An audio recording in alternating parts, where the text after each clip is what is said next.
Well, we're down to the wire, imagination connoisseurs.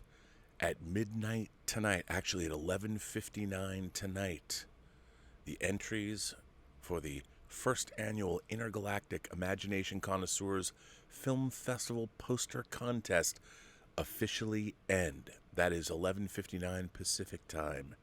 Anything after that cannot be included. We've received almost 100 entries, and in a couple days, those entries will all be up on the website, and you imagination connoisseurs, will be able to vote. Looking forward to that.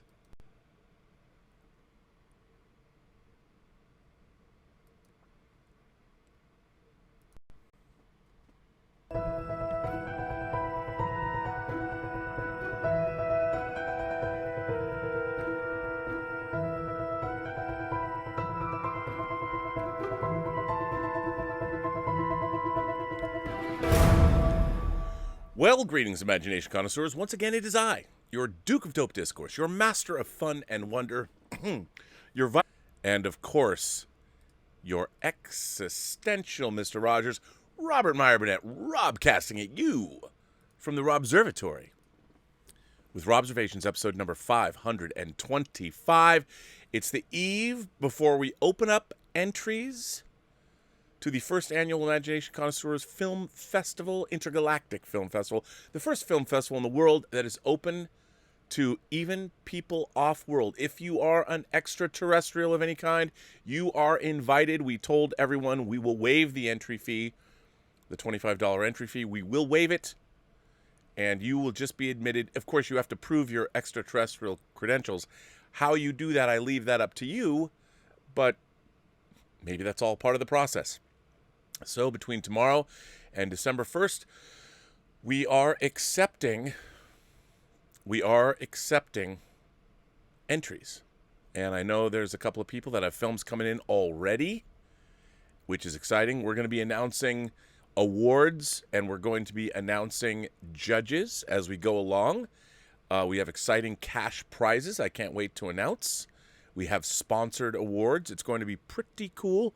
And over the next 2 months, I'm going to be interviewing filmmakers to support the film festival. Next Thursday, I will be interviewing Brett Pierce, who made The Wretched. And Brett, his film was #1 at the box office in drive-ins during the summer, during COVID. And I'm going to be very excited to talk to him. That'll be on next Thursday's show, a week from tomorrow. And then I'm hoping to have producer Adrian Biddle to come on board. I'll be doing an interview with her. She produced Brian Bertino's new movie, and she came out of USC's Stark program. She was an executive at Rogue Pictures on the Universal lot and has had quite a storied history producing horror films over the last decade. So 2 great filmmakers are going to be coming on the show and talking about their experiences making films. So that's what we're going to do for the next 2 months. I hope to bring more interviews, more live guests on the show to talk about their experience getting their films made. So it's going to be a very exciting time on the show. Really looking forward to that. Again, these are not going to be... Some might be pre-recorded, some might be live. I'll try and do both, but it's going to be a lot of fun. Basically, the next 2 months is all going to be about filmmaking on this channel. It's something that I can bring to people that not many other YouTubers can. But on the other hand, you know who can bring you something about YouTubers making movies? Well, John Campea can. He just dropped the first clip to his film, Movie Trailers, A Love Story, that I was the associate producer of. I helped him produce that film. And it is done, and you are going to start hearing things about it. I'm not going to say what you will be hearing about it, but there will be ways you'll be able to see it. But he has released the first clip on YouTube. I tweeted it out if you want to look at that. A pretty fun clip. I'm actually in the film, in addition to working on it as a producer, getting some talent, wrangling talent, as it were. So that's pretty damn exciting. Now, before I went on the show, a news item dropped that it was not what I was going to talk about, but it totally it goes into what I was talking about. Movie theater rescue called for by top filmmakers, NATO, the MPA, the DGA, in letter to Congress. Theaters may not survive. This was posted 30 minutes ago by Dade Hayes on Deadline. Dozens of top filmmakers with the Directors Guild of America and trade groups, the National Association of Theater Owners and the Motion Picture Association, to call on Congress to aid movie theaters, warning in a letter that theaters may not survive the impact of COVID-19. Signatories of the letter sent to the House and Senate leaders include Christopher Nolan, James Cameron, Judd Apatow, John Chu, Sofia Coppola, Alfonso Cuarón, Lee Daniels, and Clint Eastwood. Senate Majority Leader Mitch McConnell, House Speaker Nancy Pelosi, Senate Democratic Leader Chuck Schumer, and House Republican Leader Kevin McCarthy are urged to redirect unallocated funds from the CARES Act. Theaters have reopened in many states, but not yet in New York, a crucial market. Even areas that have reopened are operating with strict capacity limits, and studios have shifted most of their releases out of 2020, throwing in the towel on a movie year where box office receipts are apt to plummet by at least 70% from 2019 levels. In a press release accompanying the letter, the DGA and the trade group said 93% of movie theater companies had year-over-year losses of more than 75% in the second quarter of 2020. If the status quo continues, the group says 69% of small and mid-sized movie theater companies will be forced to file for bankruptcy or to close permanently, and 66% of theater jobs will be lost. The coalition is urging a bipartisan solution to help theaters with existing funds or by enacting new proposals such as the Restart Act. I'm extraordinarily grateful for the unprecedented support from our industry partners and talented and concerned members of the movie industry creative community, said John Fithian, NATO president and CEO. The value of their recognition of the unique importance of movie theaters to our community's culture and economy, and their support before Congress of the unique needs of movie theaters in this pandemic cannot be underestimated. In addition to the 150,000 employees working in cinemas nationwide, the industry supports millions of jobs in movie production and distribution and countless others in surrounding restaurants and retailers that rely on theaters for foot traffic. Movie theaters are also leaders in... Uh-oh, I got an advertisement. Damn it. I mean, look at that. In addition to the 150,000 employees working in cinemas nationwide, the industry supports millions of jobs in movie production and distribution and countless others in surrounding restaurants and retailers that rely on theaters for foot traffic. Movie theaters are also leaders in employing underrepresented groups, including people with disabilities, senior citizens, and first-time job holders. Cinemas are an essential industry that represents the best that American talent and creativity have to offer. I might as well read the letter. Why not? Now, you know what? If you want to read the letter, I'll put it in the live chat. Now, what's interesting about this is they're correct. I mean, a night out at the movies isn't just going to the movie theater. It's a lot of movie theaters. Multiplexes are in and around malls. They support the surrounding businesses such as restaurants. So movie theaters are a part of an ecosystem. An entertainment ecosystem, but, you know, a vital ecosystem nonetheless. And many, many jobs rely on it. Obviously, all the people that make movies, theaters, the studios, and all the ancillary markets, all of those things are affected, as is true of many businesses. Movie theaters, I think, have a particularly wide range of other businesses that they touch, which I think makes them worth saving. Not only that, but if the companies don't actually own the movie theaters outright, they're renting space from other companies. So the owners of the buildings are affected. Everyone's affected by COVID.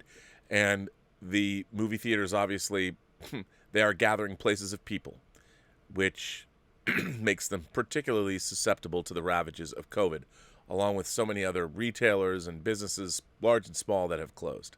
So I really do think it's important that movie theaters are helped out, and let's hope they survive. Now, on this show, I've talked a lot about whether or not that is going to be the case. Will movie theaters survive? Should they survive? And, you know, you hear a lot about, again, people disparage Hollywood all the time. You Hollywood elites, you Hollywood leftists.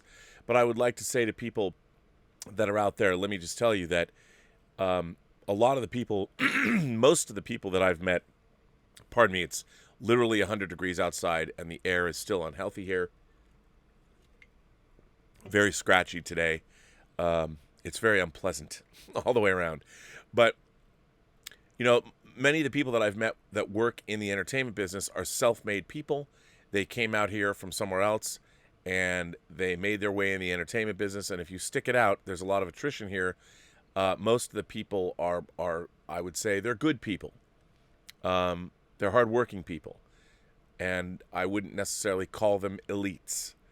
We're workaday folk. So I would like to see movie theaters survive. I really would. Now, that said, on the other hand, this article dropped also in Deadline today. Anthony D'Alessandro put this out at 1:05 p.m., so a couple hours ago. Very interesting. So as you know, Bill and Ted Face the Music went to PVOD, pay-per-view, and apparently Bill and Ted Face the Music PVOD revenues lean MGM Orion pick toward profit, meaning it worked. It worked for them. With the domestic box office still ailing, studios have been keen to make their finished films revenue events to the widest audience possible, maximizing profits by whatever means.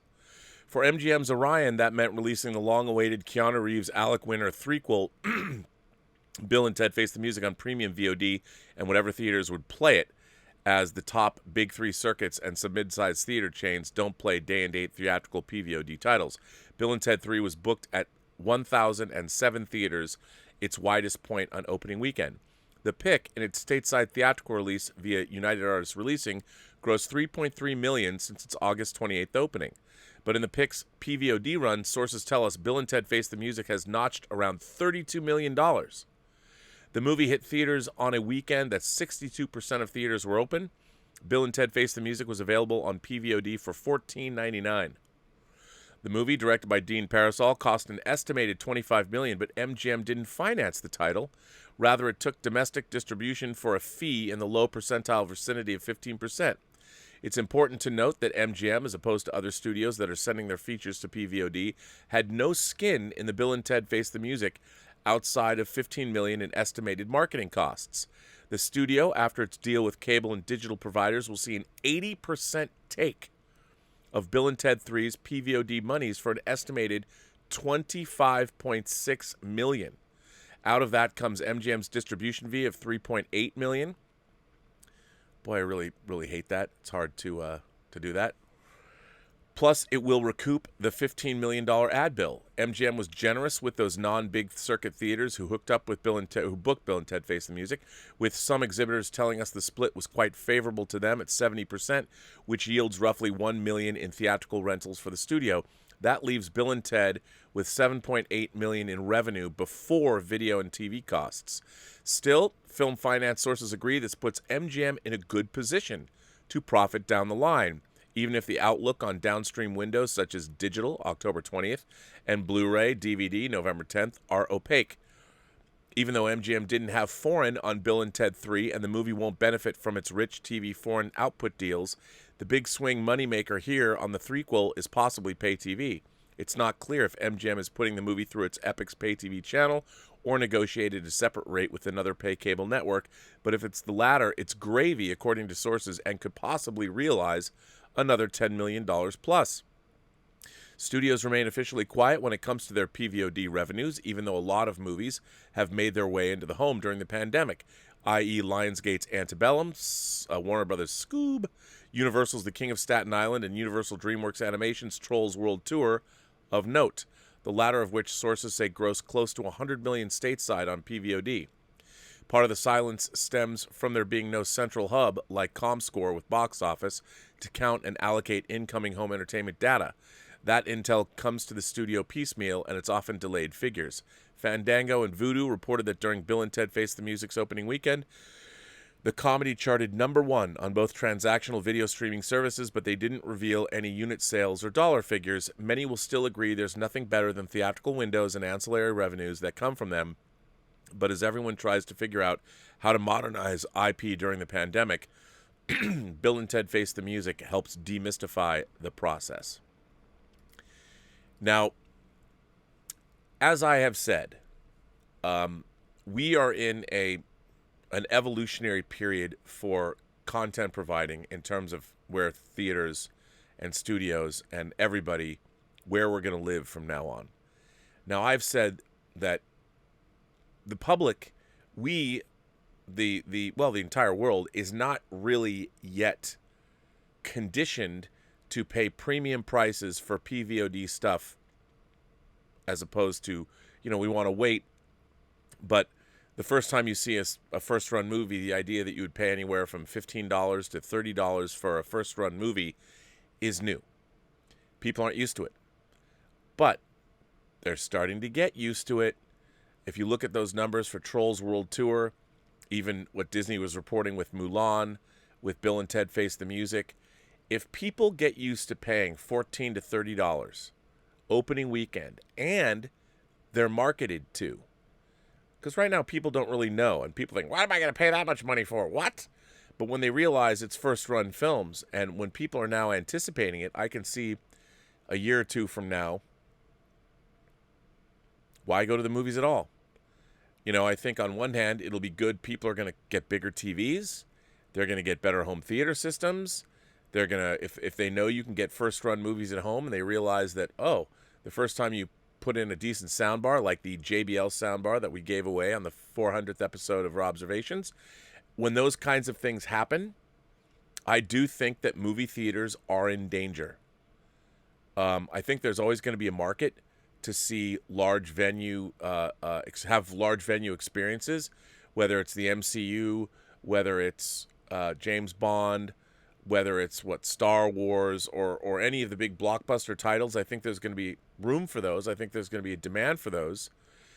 But again, families that have traditionally had to wait to see new movies, if they can see a new film in their home for $30, and you've got a family of, say, you have 3 kids and 2 parents, and you invite, grandma and grandpa over, some first cousins or whatever, and you're paying $30 to see No Time to Die, I think people are going to get used to that new reality really quickly, and when they start to anticipate it, that becomes the new reality. And while I want to see movie theaters succeed, I do. I think what AMC was doing with their Dolby Cinemas were incredible. The bigger the screen, the louder the sound system. I mean, when I say loud, it's got to be good. I don't want to hear blown speakers rattle around. But we are definitely the COVID epidemic in a way. I mean, I'm trying to look at the bright side of all this, even though there's been many lives destroyed, many lives lost, whole businesses have been swept away.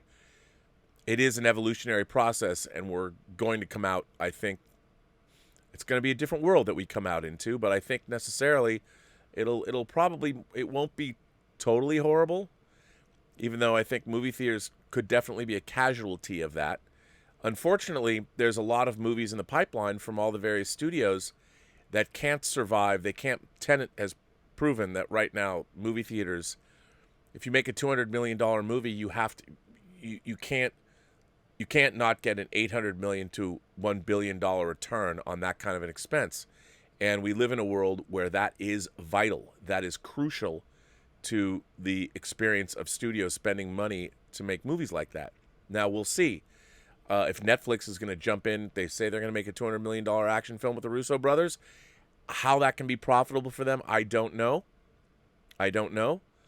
But with their subscriber base that's already installed, they make about $1 billion in liquid cash. Now, of course, that doesn't include, that's net. That's not gross. And they've borrowed money to make shows. So I don't know how it's all going to shake out. I do know that movie theaters as we know them are in trouble. There is an existential crisis for perhaps the very first time that is facing the movie theater industry. And as we know, the movie theater industry's tendrils stick into a lot of other places. Restaurants, I mean, the popcorn and the candy that they have, the sodas that they have at movie theaters, all the support staff and the support businesses, the power they draw from the grid, the power they're paying to local municipalities every month. I mean, there's so much there that it isn't great. The situation's not great. And I honestly don't know where we're going to go. I do know that for independent movies, I could see a day when there's a lot, for me, if I was going to make a low-budget independent movie, if people were more accustomed to watching new movies at this new rate, and you made a big deal about it the first time you can see such and such, and people are going to pay, say, $15 a night, you advertise that stuff, like the latest horror film from so-and-so, a movie like It Follows, I can see, as much as I thought the horror film It Follows, if you haven't seen that, you should check it out, but I think I liked the first half. I thought the last half was a mistake, but I think that a movie like It Follows with a online ad campaign, a movie that didn't cost much, with that kind of I mean, can you imagine if you even did $10 million PVOD or $5 million for a movie like It Follows? That's pretty good. So I can see different economic models rising up from this. The studios are in a world of hurt because they're sitting on all these movies that cost $150 million to $200 million. Well, that's going to be rough. But other films, especially smaller budgeted movies, I can definitely see maybe studios are going to get back into the business of making smaller and mid-range adult-oriented fare. I don't know. But I do know that we're living in a very weird transitional time. And I worry about my movie theaters because I want to go back to them. And it scares me that we might lose that experience. I mean, I hope we don't. I don't mean to be a doomsayer, because I think evolution is always a good thing. That which does not kill us makes us stronger. And this whole COVID pandemic has really thrown us into crazy, crazy times. But I am optimistic about what's going on. I'm not optimistic necessarily about the state of movie theaters. I don't know if these large theater chains can survive for another year to get tentpole movie going back. We don't know if Soul is going to move. We don't know if No Time to Die is going to move. We don't know if Wonder Woman 84 is going to move off of its December date. I don't know. We'll have to see. With COVID cases going up around the world, they're certainly going up in the United States in various places, and we're going into the winter. I don't know what's going to happen, but I dearly hope we don't leave and lose our beloved movie theaters, because that, my friends, would it really would suck. Stubble McShave has written in today. Rob, in the Post-Geek Singularity, I've been thinking a bit about alien life since science discovered those chemicals in Venus's atmosphere. I know the possible life we'll find there will probably more be a simple type of life like bacteria or something like that. However, with this news, I've been thinking about more advanced civilizations. You know, the ones with spaceships and such things. Many people think we should avoid contacting aliens because they'll be hostile to us. I hear this everywhere, from folks in my near vicinity all the way up to Stephen Hawking, rest in peace. For the moment, this is a purely theoretical question. If there isn't any intelligent life in our corner of the universe, but then it won't matter if we think alien contact is a good idea or not. But it's entirely plausible that we might receive a single signal someday, and it would be interesting. It's interesting that so many people think we shouldn't answer. What's the evidence that aliens would be hostile? When discussing what aliens would or wouldn't be like, it's easiest to use humanity as a model. It may be flawed, but we're the only ones we've got right now. From looking at humanity's history, many have assumed aliens would be inherently violent. That's quite understandable. Humans often do terrible things to each other. We also have plenty of evidence that competition is needed for advancement. But if aliens were to follow a similar path to humans, that actually makes them less likely to be violent. Violence amongst humans has declined for almost a century. That may not feel true from watching the news, but it's because of reporting bias. We're getting better at reporting violence, so it seems like there's more of it. Headlines about violence are also more attention-grabbing than headlines about people living peacefully. This is probably why people are afraid of terrorism but not traffic accidents or a bad diet. The reasons for our decline in violence are many, but one such factor has been our increased destructive capability. As our weapons become more powerful, war ceases to be a valid option for material gain. Humans have barely dipped a toe into space, but we've already reached a point where most of our powerful nations simply cannot risk going to war with each other. Those aliens capable of reaching us would be far more powerful. They may not be all fun-loving party animals, but if they follow humanity's path and were still very violent, they wouldn't have survived to leave their solar system. They ought to know how to solve problems without violence. A common fear is that aliens would want to crush us, not because sapient creatures are inherently warlike, but because the aliens will want our stuff. This seems reasonable at first glance. Most conflicts in human history have concerned resources, with the usual moral justifications added afterwards. Well, maybe they would, if there was anything remotely special about Earth. This might be a blow to our fragile egos, but nearly anything found on our planet can be found elsewhere. Iron, water, diamonds, and so on. Other planets and asteroids are teeming with resources, many of them much easier to extract than what we have here. Our synthetic materials are even less likely to interest spacefaring aliens. For the same reason, modern humans aren't all that interested in replacing their smartphones with jungle drums or telegraph stations. Even if the aliens were doing large mega projects that they'd managed to use up the resources in their own home solar system, there are literally billions of star systems in our galaxy that don't have a human infestation. Unless the aliens are coming from Alpha Centauri, it would be far easier to visit an uninhabited system than to come here in order to mine the ore. While none of Earth's resources are unique in the cosmos or even rare, there is one quality that makes our planet special. It supports carbon life forms. It's the only planet at the moment we know of that does so. Then maybe aliens would want to conquer our planet so they can have more living space for their growing population. That's certainly the plot of more than a few sci-fi stories. This concern requires that aliens we meet can actually live on Earth, but that's certainly plausible. For all we know, only planets with conditions similar to ours can support life.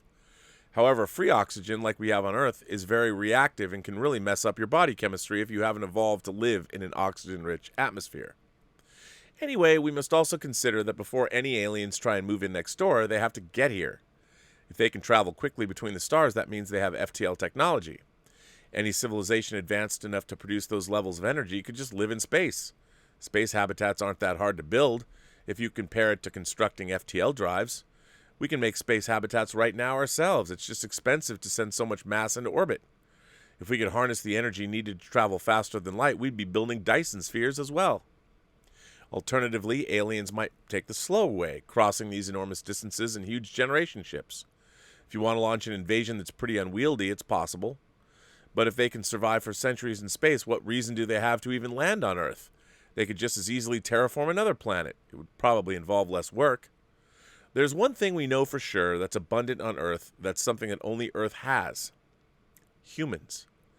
Perhaps inspired by the tendency to enslave each other, some people think aliens would see humans themselves as a resource. Isn't that a good reason to be scared of aliens? No one wants to get sent to the spice mines of Kessel or the penal colony of Ruapente, after all. My answer to that is that humans just aren't that good at working, at least not compared to robots.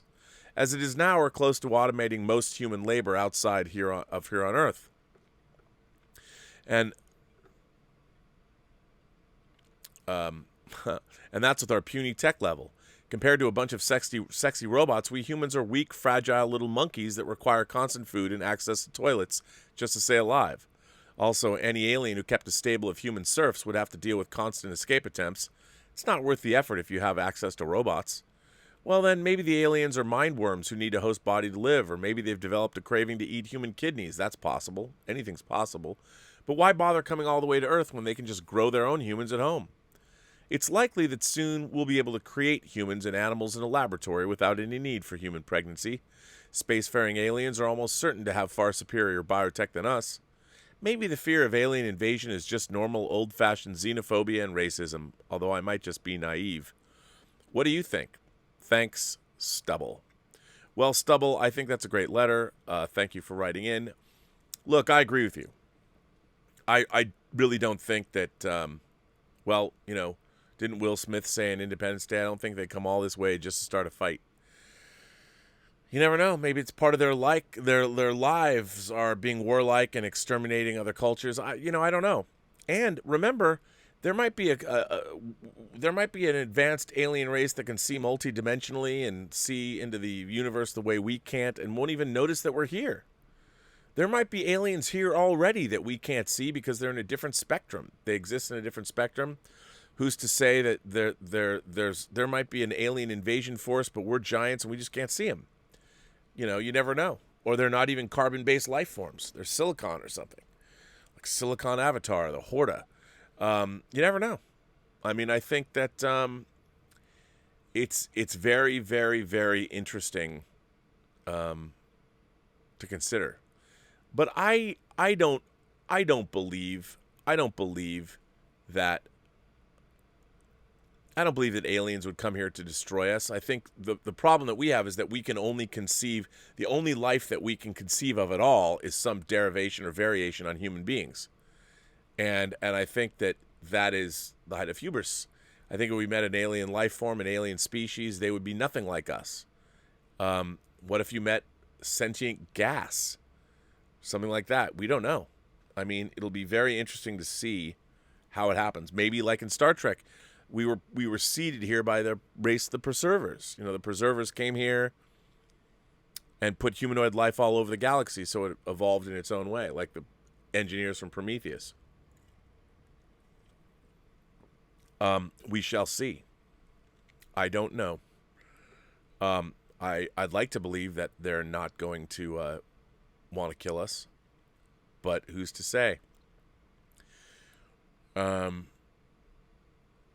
Yeah, tough one. Interesting question.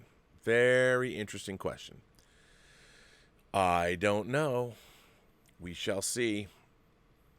This letter comes from Enterprise H, NCC 1701H, our old friend, the Curious Curator. Greetings. First, you talked a bit on the TNG movies and how you thought they were uninspired, not wanting to tell a story. When I said that there are 4 movies, I meant this. The Cerebral movie, Generations. The movie which introduces a TV villain, involves time travel and the loss of a companion, First Contact. The Gadget movie. The book, The Levitation Boots, Transport Inhibitors, Isomagnetic Disintegrators, Insurrection. The movie where the main bad guy of the TV series and Federation have peace talks, Nemesis. 2009 is a Star Wars movie.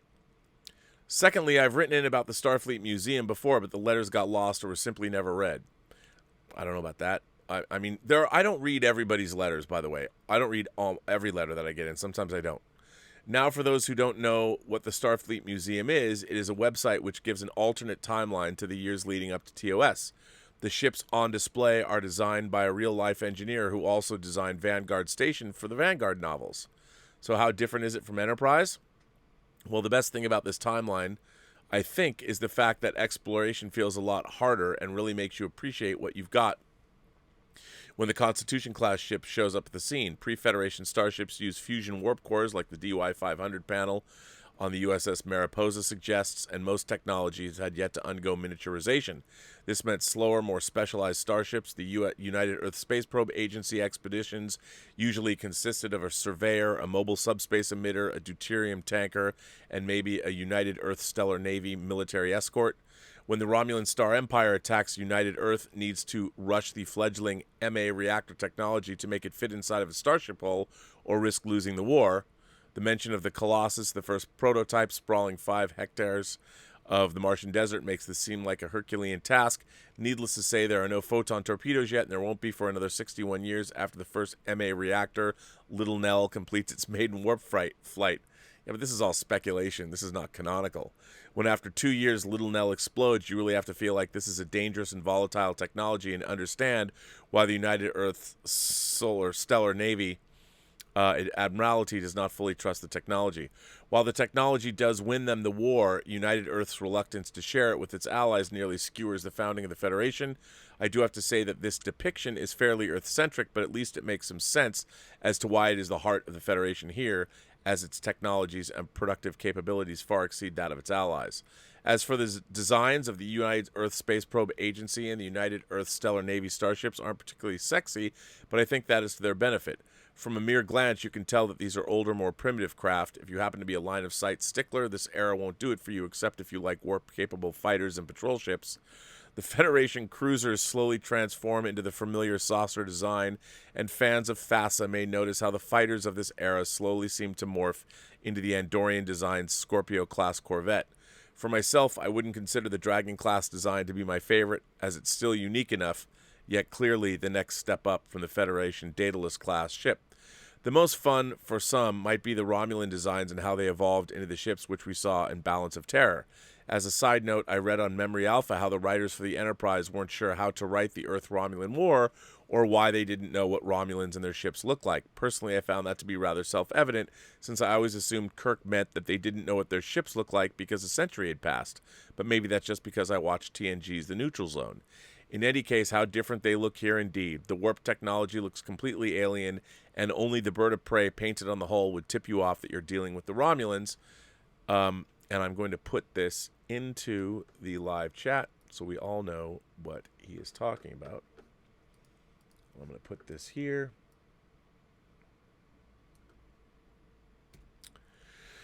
For those who feel that the Enterprise Romulanized the Klingons as far as ships go anyway, you'll probably like what they did with Klingon designs. Enterprise H NCC 1701H. Well, thank you, sir. I appreciate that. Interesting stuff. Interesting stuff. Yeah, you know, non-canonical Star Trek stuff like this, I find it interesting, but I don't know. You know, it's more regular science fiction, I guess. I don't see it as really attached to Star Trek. It's an alternative way of looking at things. So, yeah. Jermaine K is here. Jermaine K says, "Hello, Rob. Thanks for reading my previous letters. Sorry, it's been a while since my last one. Recently, I watched Season 7 of DS9, and when it was over, I found myself wanting to know what happened to the characters. Does Sisko ever come back? Does Nog continue to advance in Starfleet? Does the Dominion rebound? That led me to the question, what would a new Star Trek show be about if it were set after Voyager and Nemesis? What characters from DS9 and or Voyager would carry over to the new show? How about TNG?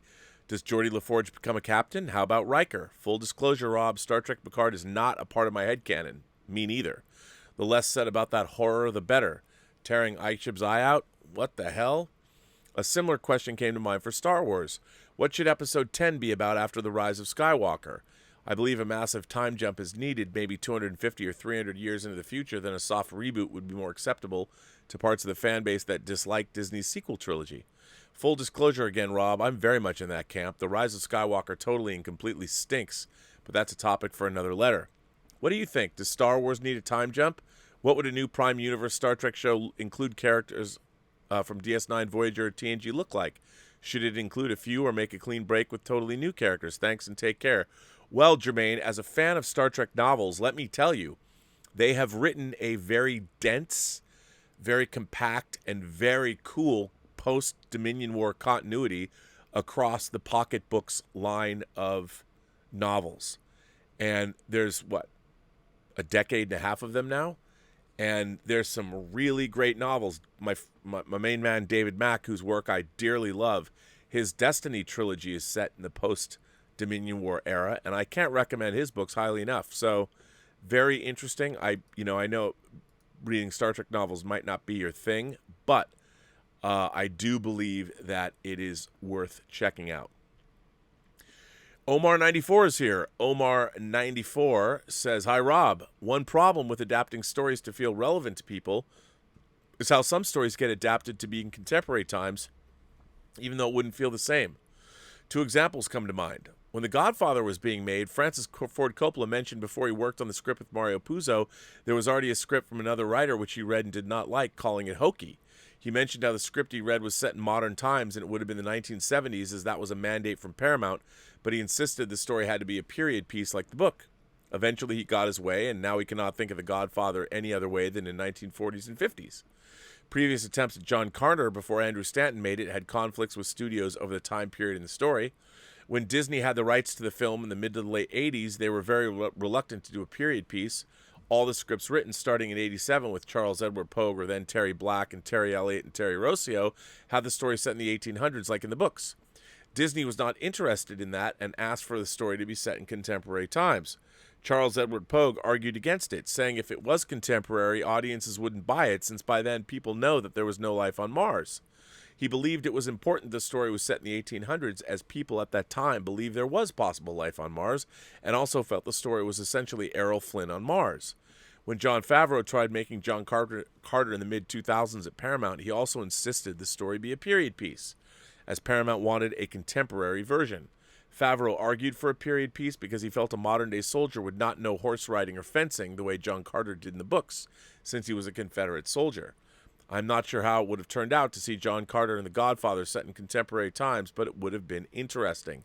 Thanks, and live long and prosper. Well, I'll tell you something. I think it's always smart when you can set a movie in historical times because people buy into it easier, I think. They're willing to suspend their disbelief much quicker. Like finding out John Carter was a Confederate soldier and following his odyssey. Because it's a period piece, people are like, okay, I get it. And they're locked in quicker. I honestly believe that. And I think I think it works. I don't think making everything contemporary times. I mean, sometimes it works. Scarface was not a remake of Scarface, but it was a reimagining set in Cuba in the early 80s. I thought that worked out just fine. You know, there's a lot of times when things like that will work. But for the most part, I think the time and the setting is very crucial to getting people to believe in what you're going to show them. And I think it's hard to do that. And so I'm with you, but I think it's a practical thing. Jason Webster writes in and says, "Hi, Rob. I hope you and the amazing members of the Post-Geek Singularity are having a fine week. I would like to raise the topic of conversation of what are the expectations of blockbusters from studios, and I would like to put forward my theory of what studios are hoping to achieve from tentpole productions and see if my theory is correct. Am I right, Robert, or way off base? The way blockbusters are geared from a financial perspective is to have a massive return on investment, not just to make a small return. You are absolutely correct. This is because the strategy behind making a blockbuster is multifaceted. So you want a blockbuster where the budget is $330 million, production costs and filming, to make $1.2 to $1.3 billion because from the returns you want to pay towards outstanding debt, put at least anywhere between $50 to $200 million in the studio coffers, that's correct. Use a little of those returns to go toward funding two smaller projects so you're not borrowing from the bank for the full amount of the budgeted cost because the more you borrow, the greater the prospective debt. Absolutely. Because keep in mind the normal course of theatrical distribution that when associated costs are taken into account and the agreements studios have with theater chains are factored into the equation, the studio only recoups approximately half of what they accumulate at the box office. So if a film makes $1.3 billion worldwide from a budget of $33 million, after all is said and done, they accumulate a return of $750 million. A profit of $420 million is diluted further, though when I mentioned the above, studio may afford to pay $50 to $100 million in the studio coffers. Now, as with the case of Mulan, even if it is to return a $100 million profit, it's not meeting the majority of those requirements. That is why they make these movies to return massive profits. A little profit does not cut it. So from this perspective, they need Black Widow to have a theatrical release where the film will generate a return of $300 million as one of few similar projects that generate similar incomes for them to be made, and to count as possible steps in the right direction to begin recouping what Mulan could have made. That means if the overall cost of Black Widow is $250 million US, will they need to accumulate $700 to $800 million? They will need to. Disney realized this, so that is why they have pushed the release of May 2021 and have not sent Black Widow to Disney+. So streaming will not guarantee big returns needed to make this exhibition platform viable for blockbusters for at least another decade or two. No, I think it's going to happen a lot quicker than that. People got to get used to it. They got to get used to it. PVOD will only be commercially viable for small films for the immediate future. That I believe in. It will take people a while to acclimatize to that model of exhibition. For the majority, myself included, nothing replaces the theater-going experience. Then there is the other requirement of a blockbuster through outstanding success to secure the possibility of generating a long-running, high-earning industry around that intellectual property, home entertainment, broadcasting rights, merchandise, and theme park rides. So if your blockbuster isn't registering both critical and public buzz and financial success, has little chance of remaining in the public consciousness after its theatrical run to make an... Wait a minute, let me read this again. So, if your blockbuster isn't registering both critical and public buzz and financial success, it has little chance of remaining in the public consciousness after its theatrical run to make building an industry around that property viable. Will Mulan struggle to achieve huge returns through ancillary markets once its run on premium access and on Disney Plus and in theaters has finished considering its performance so far? Hope yourself and the fabulous members of the Post-Geek Singularity have a beautiful weekend. Sincerely, Jason Webster. That is a great letter. And you're right. I mean, like we've been talking about over the last couple weeks, if a movie costs $200 million, it's got to make $800 million to break even. I mean, it really does. There's all kinds of people that get a taste of that money. And remember, you're only getting half that box office. So, you're absolutely right. And that's why these films have all been pushed. That doesn't mean they're going to stay pushed. I mean, they could get pushed further. You never know. But that's what studios want to do. They want to make a lot of money, a lot of cash flow when they put those movies out in a very short period of time. And that's really important. And I certainly don't blame anybody for that. Cal, our friend Cal from Swack Props is here. Rob, I hope you and your family are safe and well in these uncertain times. For starters, I hope you can indulge me with a short history lesson. For you, Cal, I'll indulge you anyway to do anything. The Swack in my online persona, Swack Props, is actually an abbreviation for Sarawak, a state in East Malaysia located on the island of Borneo, where I come from. Sarawak has a unique history as opposed to the other Malaysian states in that it was ruled by a dynastic monarchy of a British family from 1841 to 1492, 1841 to 1946. You see, prior to that, Sarawak was governed as a vassal state of the Sultanate of Brunei, pronounced Brunei. Piracy and insurgency among the indigenous peoples of Sarawak were rampant back then, so the Sultan of Brunei enlisted the help of James Brooke, a British soldier and adventurer who vigorously suppressed piracy in the region and restored the Sultan to his throne. As a reward for his services, the Sultan made the Brooke the Raja of Sarawak, and Sarawak received independent kingdom status, thus establishing a line of white Rajas as they were known. James was succeeded upon his death by his nephew Charles, and Charles by his son Charles Viner, who in 1946, after the Second World War, ceded Sarawak and his rights to it to the United Kingdom. Sarawak achieved independence and joined Malaysia in 1863. The story of James Brooke, the British adventurer that became the Raja of Sarawak, is an epic one and will soon be making it to the big screen. Entitled Raja, it stars Jonathan Rhys-Meyers as Brooke and is directed by American director Michael Houseman. The movie was filmed on location in Sarawak and is currently in post-production, slated for a 2021 release. Am I angry or upset that a film about a piece of Sarawakian history is helmed by an American director instead of a Malaysian or specifically a Sarawakian one? Of course not. Like you, I only want the story to be well told, and it doesn't matter what ethnicity or the color of the director is as long as he or she can tell the story well. To be honest, though, I wouldn't entrust such a project to a Malaysian director. Save for one or two decent features, the current state of Malaysian film is a sad one and not something I'm particularly proud of. Our golden age of cinema was back in the 50s and 60s and has unfortunately gone downhill ever since. I mean, have you ever heard of a really good Malaysian film that you want to watch? Well, from you, actually. And from everybody who's writing in. Well, maybe not Malaysian. I don't know. You're probably right. That's why you'll never get a letter from me with a deep dive into Malaysian modern cinema. It's not like some of our Pinoy PGS brothers did with Filipino cinema, which I have to admit is far more superior, but I digress. You know who is upset, though? Lulu Wang, the director of The Farewell, starring Awkwafina.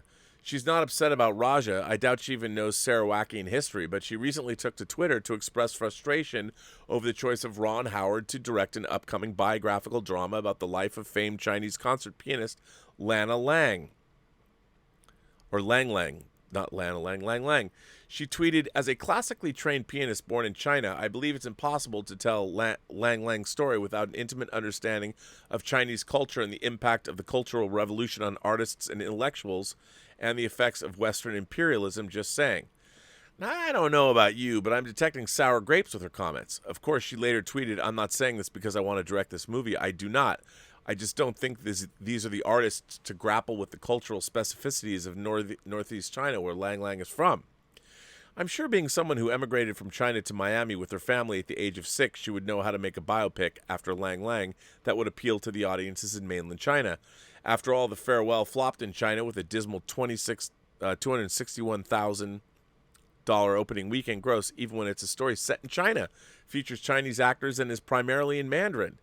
It garnered unfortunate reviews from the Chinese audience on the Douban, a popular review site in China, with one reviewer stating, "I was so upset after watching it, the director seems to think she is superior to Chinese people." Perhaps do some research before you dump on Chinese people. Don't just put these stereotypes out there.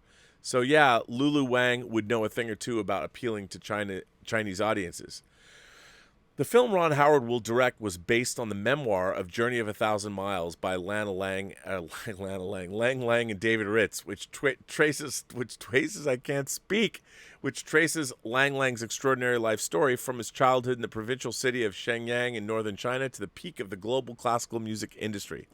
Along the way, Lang Lang's family sacrificed almost everything to help their talented son. Lang Lang himself will executive produce on the film, and I'm pretty sure he himself would put input into his own life experiences to tell Howard throughout the course of the making of the movie. And for the record, the book tells Lang Lang's story from growing up in China to leaving it with his father at age 15 until the present day. So only a portion of the movie will be based in China, not the whole thing. Ron Howard has a proven track record when it comes to movies based on true stories. Apollo 13, Beautiful Mind, Cinderella Man, Russian Nixon, Frost are certainly critically acclaimed and in some cases award nominees and winners. Historical dramas that are well told. I have no doubt Ron Howard will do justice to the story of Lang Lang, especially when he has the book and the man himself to consult with when making the movie, unlike the case of Mulan. As long as Howard steers clear of any Uyghur internment camps or thinking the authorities in charge of those camps in the film's credits, I'm sure the film will turn out just fine. So yeah, if I were Lang Lang, I would choose Ron Howard to direct my biopic any day of the week and twice on Sunday. For Lulu Wang to criticize the choice of Howard over an Asian filmmaker, herself included, no doubt, when she herself couldn't get the farewell to connect with audiences in China is unreasonable. I get that the current woke culture, there must be equal representation, but that shouldn't mean one should get an automatic pass to direct a biopic just because he or she had the same ethnicity or race as the person being the subject matter of that biopic. Merit should come first and foremost, and Howard's filmography certainly speaks volumes of his limits. Anyway, those are just my rants and thoughts on the subject. Would be interested to know your take. Well, Cal, you and I definitely park our shuttlecrafts in the same shuttle bay because I couldn't agree with you more. You know, I mean, I think people should be allowed to direct whatever movies they want to direct. I mean, after all, the human experience, I mean, sure, there are cultural differences, but that's why you have some kind of a consultant on set to offer what those things are so you can work around them or incorporate them into a smart way or in a smart way. I think that's exactly correct. But nowadays, you know, everybody's screaming and yelling and bitching and moaning about something. So anyway, let's see what you guys have to say. Let me jump in over here and see what's happening. And don't say verb. That's what's happening. Willow's here, and Willow says, Tuvix doesn't deserve to die just because of how he was created. The transporter made another Riker, but that doesn't mean you can just take a phaser and vaporize him. What happened to the second Riker anyways? Does he ever get out of Cardassian prison? Well, you'll have to see. Look, should they have killed Tuvix? I think the problem is Tuvix was not... You had two other crewmen. You had Neelix and Tuvok that lost their lives when Tuvix was created, and you want to get them back at any cost. Now, Tuvix was not created through natural evolution. It was a mistake. And I think getting rid of Tuvix was probably a good thing because you get Neelix and Tuvok back. But ethically, you have a point. A big point, actually. Samir Durrani sends in a few super chats and says, Hey, Rob, I hope you're having a fantastic day. I was wondering if you could tell me your thoughts about the latest series of Doctor Who. What do you feel about this new avenue the show is taking? Look, I've only watched a couple of episodes. I hated the retcon of the finale. And, Jodie Whittaker is fine. But again, I mean, I want to see great Doctor Who and science fiction stories in the context of her. You know, I'm not really interested in seeing... oh, wait a minute. Our moderator is calling me right now. What is my moderator saying? What's going on, Richard? Hey, your chat's going crazy, and I think people are getting overcharged. Yeah, I think you need to call it. Call the chat? I don't even see any super chats. $6. Is that true? That's the thing. Seven to 10. One person got charged 7 to 10 times. We cannot control the chat. It keeps going crazy. Oh, well, you know what? All right. I can do that. Yeah, Samir actually, he got charged a bunch of, he got Samir got charged, but he's at. Okay, here's what I got. The only super chats that people have sent in was Willow and Samir and one other, and Samir has sent in 1, 2, 3, 4, 5, 6, 7, 8, 9. Brendan Sheehy, about 6 or 7 times. Oh, I only see one. He only got charged once. The chat is going crazy on our end. We can't even read it. It's going so fast. Really? Oh. Yes. Well, yeah. Here's So both my phone, my computer, and the Fire Stick. Huh. Yeah, it looks like it's going okay here. I mean, yeah, the Brendan only got charged once, and Samir sent in a bunch of different chats, and those are the only ones. I've only got 3 people: Willow, Samir, and Brendan only sent in 1. Okay. So. All right. Then we'll go with the flow then.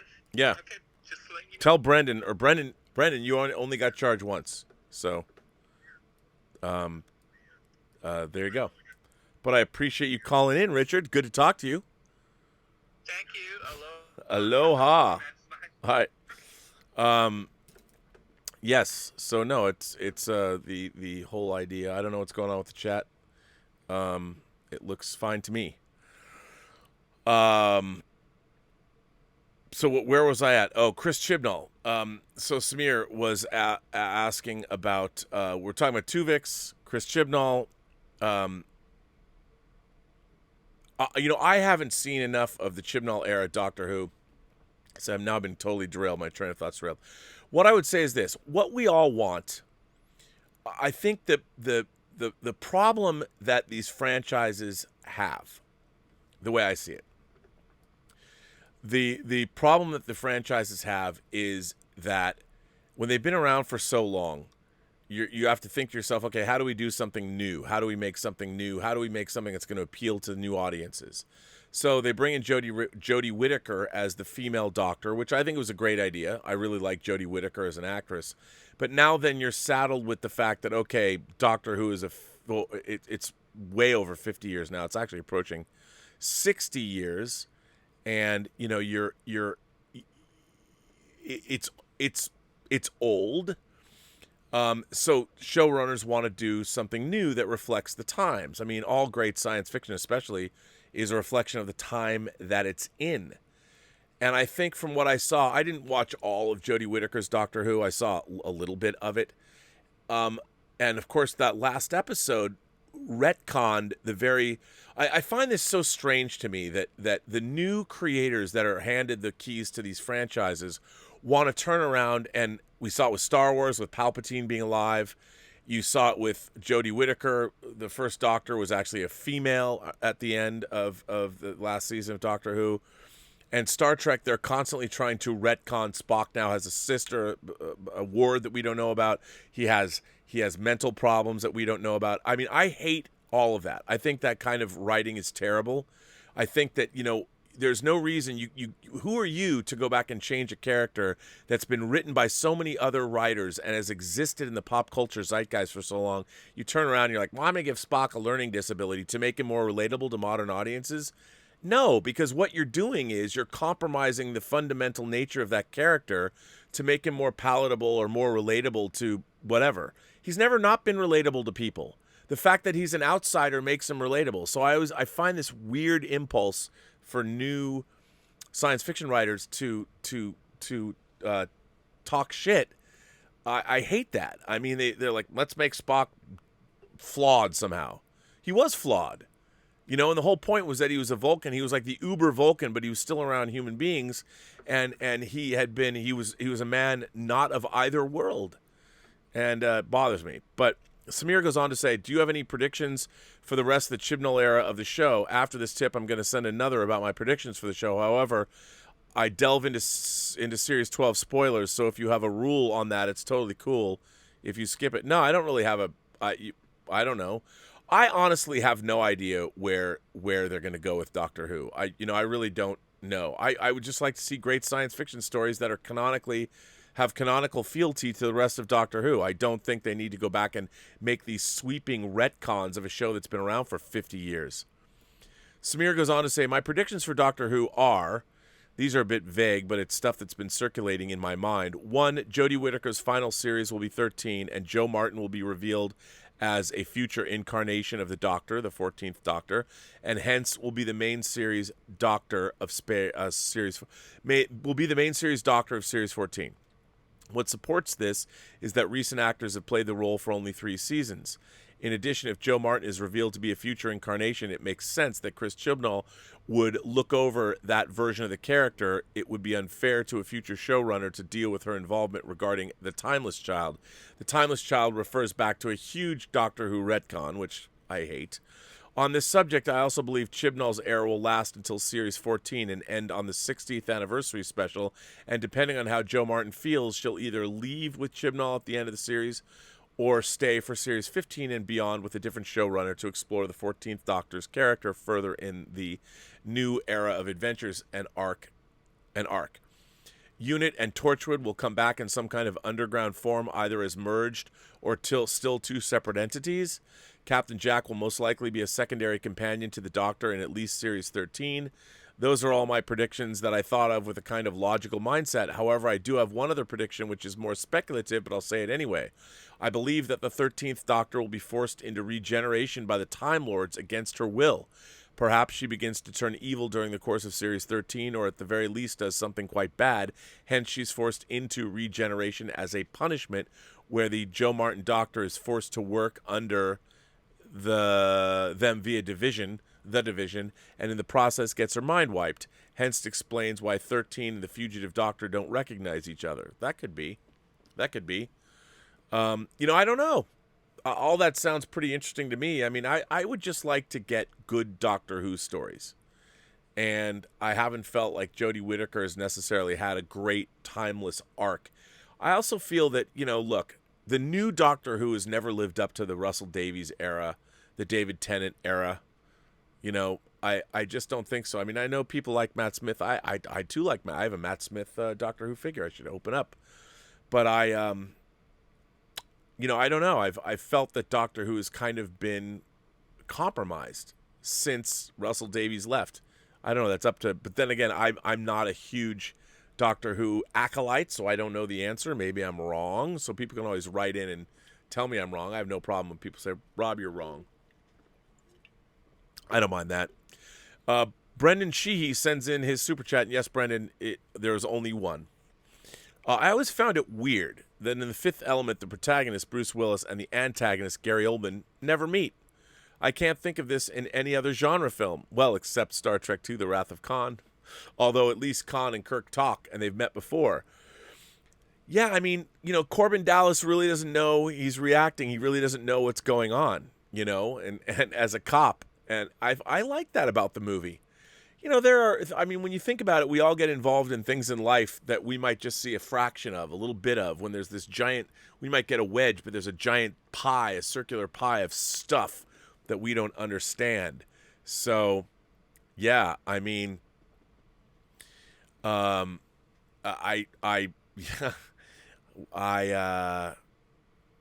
good stuff. I love The Fifth Element. But yeah, it's interesting that they don't meet. It doesn't actually follow a traditional structure. But I think definitely Bruce Willis is on the hero's journey because he is trying to save, of course, the Fifth Element. I like that. Ross Gecko says, I love the artwork for your new film. Well, your fingers crossed. I've waited since 1998 for your follow-up. Can you tell us a little more about it?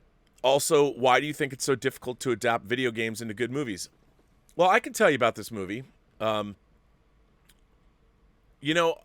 Okay, after I made Free Enterprise, I thought that my collaborator, Mark Altman, and my fellow producers, Mark Gottwald and Dan Bates, we were all going to make movies together. And after Free Enterprise won a few festivals, unbeknownst to me, I was not told this, Mark Altman okayed this, and Dan Bates and the producers had not sold the movie. So they went behind my back as the director, co-writer, and editor of the film, and they recut the film. They recut the movie with an editor without my involvement.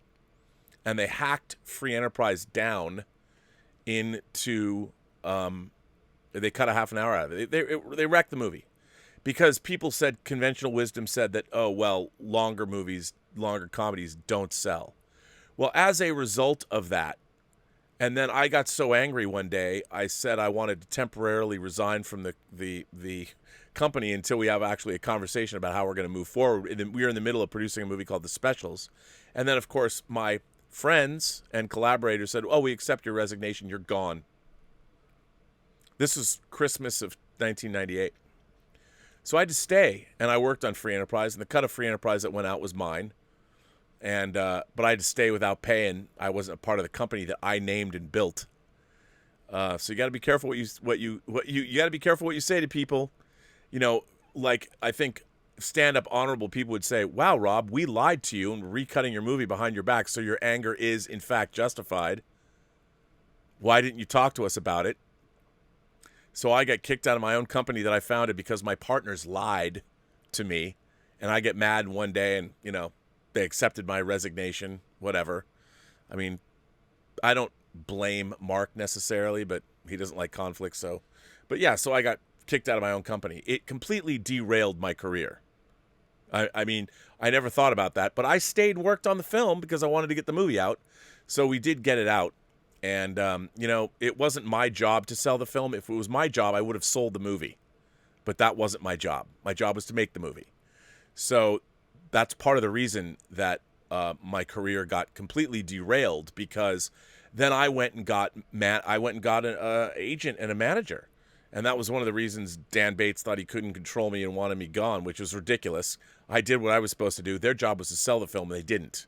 So anyway, it's something I could get mad about, but it's Hollywood. I get it. I understand. Mark was not in a position to stick up for me because he needed the money that he was getting from Mindfire. Of course, he could have just said, you can't kick Rob out of the company. But I did say that I temporarily resign. And I did say that because I thought we're going to have a conversation. Nope. They lied to me. They recut Free Enterprise, kicked me out of my own company. I was gone. And they went on and made The Specials and a bunch of movies you've never heard of. So, I used to say, the Free Enterprise should have been the worst movie we ever made. Every other movie should have been better. Of course, then they made House of the Dead, which was one of the worst movies ever made, and a video game adaptation. But anyway, so since you're asking me about those things, that's the story. So, I had to go out. Basically, leading up to the company that I was making Free Enterprise for, Mindfire Entertainment, a name that I'd come up with, my friend Sean, who's no longer with us, rest in peace. I was working in my career since I started on Texas Chainsaw Massacre 3 in 1989 to start a film company. So I worked almost a decade to get to where I was with Mark Altman. And we made this company, and I thought I would be moving forward in that company and make more movies, which I didn't get to do. So I went on, and since then I wrote, I optioned a novel, and I wrote a screenplay for that for a movie called Nevermind Nirvana by an author named Mark Lindquist. And I really wanted to make that as my follow-up to Free Enterprise. It was a Seattle-based story set in the Seattle rock scene. In a way, it was sort of an older cousin to Cameron Crowe's movie Singles, but it was based on a novel. And it was funny because I had optioned the book and written the script, and then I found a couple of people. There were two female producers, one of which I think married Gavin Newsom, the current governor of California, if memory serves. And we were all trying to get the movie made, but we couldn't get it made. Then I fell into the DVD world. But there is a project, this new project that I've wanted to make for a very long time. And it's based on a book. And I tried to get the book made 15 years ago. And I had optioned the book and actually paid the book. I paid the writer of the book to write the script. So what I've been doing, and I think the subject matter was a little difficult for people to wrap around. But now we've had a lot of stuff in pop culture that is similar, that has made people understand what it is I wanted to do and how these characters. People are like, well, I don't understand how these characters work. But things like The Sandman and Lucifer on television, for instance, both Sandman and Lucifer helped. Things like Good Omens. So it's that kind of. It's definitely it's a genre pastiche that has heavy influences of detective stories, detective noir stories, and science fiction and horror and fantasy. But Yeah, so that's what it is. And I have a great script. And in order for me, because even though I directed Free Enterprise, I might as well not have directed anything. And Free Enterprise is very specific. And the version of Free Enterprise I would show people is this new version I have. And I don't have access to the negative. That's why, because I don't control it. And so this movie, I'm going to do everything I can. That's why the artwork that you saw, I'm making a story reel so you can sit down and watch. I mean, I'd love to do the whole movie as a story reel, but I don't have the money to keep paying for, I'm paying an artist to do the work, and I just don't have the kind of money to keep paying the artist to do that work. Otherwise, I could end up spending $50,000. It's worth doing. But the new movie is something I've wanted. I want to make this movie for 30 years. And I think it's a whole lot of fun. It's as I said, it's a genre pastiche. I'm even having the actors that I want to play the roles drawn into the storyboards. There's 3 main characters, and I know what actors that I want to play the characters. So the movie is being storyboarded as if those actors are playing the roles, as opposed to generic actors. And so I think it's a lot of fun. I'd really, and it's all of my influences, all of my genre influences, with a little Kubrick thrown in there, a little John Carpenter thrown in there, Peter Jackson, a little David Cronenberg, everybody I like, but it's an imagination connoisseur movie, and we'll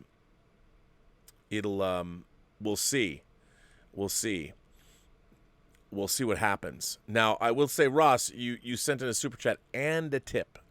So those are 2 different things. I hope you meant to do that. But yeah, so that I wanted to make this movie, and if nothing else, what's been really interesting is it's forced me to come up with a vision for this film and to implement that vision. And I think you guys will really like it when it gets made. Now, you say, why do I think it's so difficult to adapt video games into a movie? Well, I think the real problem with video games is their stories, the stories of video games, while the narrative is fine, the narrative is designed to get you to the play, the actual action or playing of the game. So the stories themselves rely on certain genre cliches, storytelling cliches, to move you from one place to another, very familiar tropes, things that you've seen before. And I think it's really hard to do that because the actual story parts of video games are very familiar. I mean, like Assassin's Creed, they had to make it overly complicated to what it was, and they had to add elements to it. The elements might have been there in the game, but it became more of a I don't know. It's just I think the reason being is that video games are video games. Ultimately, the stories are in service of the gameplay, and so the stories are by definition very simple stories that are easy to understand. And look, I love the Onimusha franchise, Capcom's Onimusha. Samanosuke. I love the Onimusha franchise. I'm like, I'd love to see an Onimusha movie, but in order to make the Onimusha movie, you would have to create. Well, I mean, I'll give you an example. So this particular animated property the animated project that I've been working on for Netflix, let's just say maybe based on something along the lines of what you're talking about. But what it's based on doesn't have a story. It has all of these elements, but it had no story. And so the showrunner was free to create using the things that were perhaps in the previous incarnation of whatever the IP is we're talking about here, could take those elements but use them to fashion a completely brand new story. But in the case of like a video game like Assassin's Creed or Uncharted, I mean, it's probably going to be a completely new story, but you're going to take the Nathan Drake character and the supporting characters of the game and putting it into a totally new story. And I think, as I've said before, the Uncharted franchise was the first time I actually felt that it was the closest I'd ever come in a video game to playing a movie. And I really felt that I was that absorbed with the characters. So I just think up until now, it's been hard because the video games, when you're playing them, they weren't as... Now, of course, video game stories have gotten a lot more sophisticated. So, we'll see, like, if they make the Last of Us series or they make a God of War movie, or how are they going to do all that? I don't know. But I think before, the stories just weren't there, and they were trying to fashion narratives, and it was just too difficult.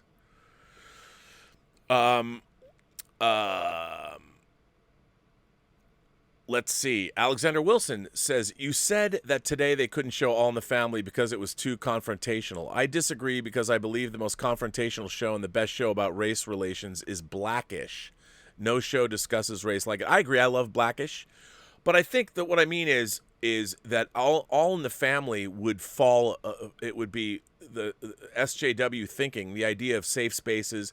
The words that Archie Bunker uses are offensive to people. I mean, now people before in the 70s, people understood that they weren't the center. They were a part of a continuum of life, the circle of life, as it were. And everyone understood that in America, we still had bigots like Archie Bunker. We weren't very far away from Jim Crow laws. And all of these things were real, and they were happening. And they were, nowadays, for whatever reason, the idea of having safe spaces, or that, oh my God, there's concepts I can't deal with intellectually. Well, they're still here. Those concepts are here. The way people think are here. I mean, they exist, but apparently people don't want to confront the reality because reality is harsh and reality is difficult to deal with. And I think in the case of what Archie Bunker would say, I think there's a lot of people that would go screaming and complaining that, oh my God, you can't have a person, an old white man who talks this way on TV. I feel threatened. Well, nowadays, in the 70s, people would have laughed at you if you said that. I feel triggered. I feel threatened. They would have been like, fuck you. Are you kidding me? Do you pay attention to what's going on? I mean, nowadays, I think a show like Blackish, you're right. I mean, Blackish is taking on race relations in a way that it should. But it's also, I still think if you had a character like Carol O'Connor's Archie Bunker and you put an Archie Bunker on TV today, it would be a little harsh. And I just don't know if it would work out. Ross Gecko continues to send in a super chat. He says, I sent the same question as a tip because super chat wasn't working. Oh, that's cool. I'm glad. But then it appeared. Anyway, rooting for you on this next film. Yeah, I mean, look, I really want to make this next film. I've wanted to make it for a long time, but there's a lot of work to do. And in this day and age, the thing that I'm fighting is, depending on I might as well not have made a film. And I'm also, in this day and age, I am an old white cis male. And even though one of the main characters is a person, I don't want to say if it's a man or woman, but a person of one of the main characters is a person of color that I adore and would love to work with. And they have been written into this project with them in mind. And I think it's going to be a very interesting project. It'll be a lot of fun if people made it. Alexander Wilson says, Blackish was so confrontational that it was controversial. The episode that they filmed about Colin Kaepernick was banned for years from being aired. Kenya Burris spent $5 million on it, and Disney would not air. Iger didn't want to deal with the backlash. Yeah, but you know what? I mean, I think, though, that's coming from, on a show called Blackish, you could probably get All in the Family, man. It would be if you had a show where an old white dude was talking about Colin Kaepernick kneeling. I mean, it's look. I just read today that they're pulling episodes of the Boondocks because they're controversial. I mean, really? I think this whole idea that ideas are too confrontational is lame. It shows that our society is we are going backwards. We are a bunch of spoiled, ridiculous, immature children that can't deal with the reality of life. And, we can't show these things because people are triggered. Really? Well, read how many people are getting shot in Chicago every weekend. Where's that? I mean, the fact that we can't deal with ideas or directly confront what's really going on in our society is a huge problem. To me, you know what the greatest privilege is? You know, when people talk about, oh, you have white privilege, Rob. I think the worst kind of privilege is somebody who's at a university like Harvard, some kid, no matter who they are, what color they are, they're at Harvard and they're telling faculty members what they can and can't hear, what should be said and what shouldn't be said. I'm like, my God, you're so privileged that you're telling us, the professors that teach at the school that you spent all this time to get into, you're telling us, the faculty that you're supposed to learn from, what things you can and can't hear. To me, that's insane. It's absolutely the most, I mean, the fact that we're there as a culture, we are supposed to have, Alexander, I think a show like Blackish is exactly the place that you do make it controversial and confrontational. It should be confrontational. I mean, look what's going on in this country. If you can't be confrontational and talk, why can't anybody be real about what's actually going on? Why is it so difficult for us to discuss what's really happening in the streets? Why? I don't understand why that's so hard. Why it's so hard to confront the real issues of the day. It seems crazy to me. And Kenya Burris spent $5 million on it, and Disney wouldn't air it. I mean, look. Here's the thing. I think that's bullshit. And again, Disney as a corporation is protecting their image. But you know what? Why did they let something get that far? Why isn't somebody looking at this going, you know what? We can't make this episode. Why did they spend $5 million on it? Why didn't somebody know that beforehand? It's like no one's paying attention. You know what I hate about the motion picture business? I talked a little bit about this yesterday with books, and people just read the coverage, so they haven't actually read the book, so they don't understand if it's good or not. Like this particular project that I'm working on, I've known it's good, and I have a vision for it, and I've had it for decades. And I'm like, I'm going to go make this. But there's a lot of people that don't understand that. They don't get that. That's why you have to convince somebody of your vision, and you have to make them excited about your vision. And the idea that, I mean, Blackish, look what it's supposed to do. What that show is designed to do. It's designed to deal with these kinds of issues by its very definition. And the idea that you can't deal with Colin Kaepernick and what was going on there and dealing with, but then again, you know what? It's Disney, and they don't want to step into that. It's a big volatile issue. But you know what, Colin Kaepernick, we should be having those conversations. Why aren't we? Why is that too hard to understand? You know, why is it too difficult? Like every time, even George Floyd, you come out and you say, okay, well, look at what kind of a person George Floyd was before he got killed. Now, there is a case to be made that, you know, George Floyd was no saint, but does that mean he deserved to be essentially murdered on a street corner by cops who are putting their knees on his neck? First of all, what kind of procedure is that? Second of all, it doesn't matter who anybody is. They don't deserve to be executed on a street corner. And the thing is, we have to be able to talk about all of these issues. We have to talk about race in America, as you well know. You know, we've never had true equality. Black Americans have never been truly equal in this country. Never. Never, never, never, never, never. And why we can't have these nuanced conversations about all of these things, I don't know.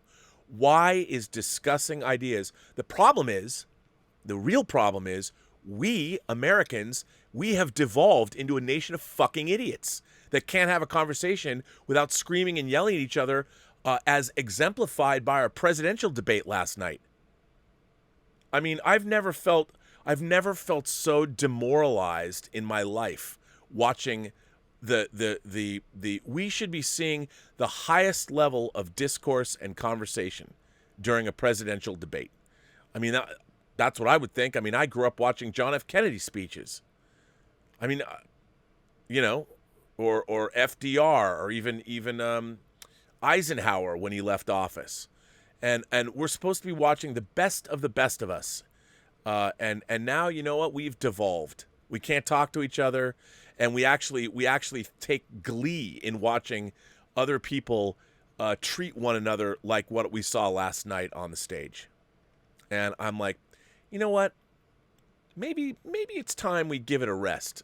Maybe the American experiment didn't work out, because watching the man who leads the free world act the way he acted last night, whether you like Trump or not, how about the fact that he agreed to a certain debate format, and as soon as Joe Biden opened his mouth, he broke the contract that he'd signed, that he agreed to. I mean, this is not correct behavior.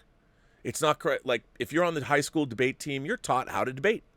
You know, you're taught, like, the one thing that you have to do when you're debating somebody is you have to agree that your opponent has a certain level of intellectual acumen, and you, if you're going to debate them, you have to give them as much credibility as they're supposed to give you.